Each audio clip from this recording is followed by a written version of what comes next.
വിഷുപക്ഷി എന്ന് സാധാരണയായി അറിയപ്പെടുന്നത് കോകിലാണ്. കുക്കു. എന്തുകൊണ്ടാണ് കോകിലിനെ വിഷുപക്ഷി എന്ന് വിളിക്കുന്നത്?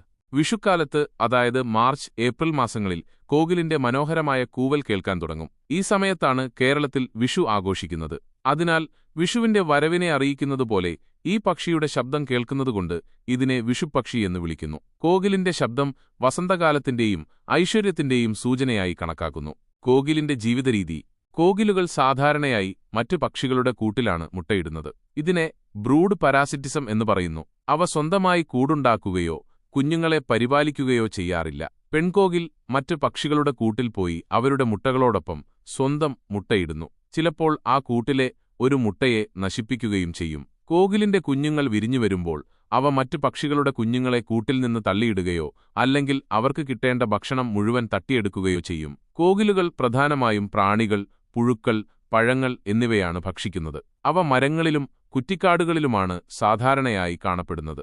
വിഷുപക്ഷി എന്ന പേര് കോകിലിനു വരാൻ കാരണം വിഷുക്കാലത്ത് അവയുടെ ശബ്ദം കേൾക്കുന്നു എന്നതുമാത്രമാണ്. അവയുടെ ജീവിതരീതി മറ്റു പക്ഷികളിൽ നിന്ന് വളരെ വ്യത്യസ്തമാണ്. വീഡിയോ ഇഷ്ടപ്പെട്ടെങ്കിൽ ലൈക്ക് ചെയ്യുക, ഷെയർ ചെയ്യുക. കൂടുതൽ വീഡിയോകൾക്കായി ചാനൽ സബ്സ്ക്രൈബ് ചെയ്യുക. ബെൽ ഐക്കൺ ക്ലിക്ക് ചെയ്യുക. അഭിപ്രായങ്ങൾ കമന്റ് ചെയ്യുക.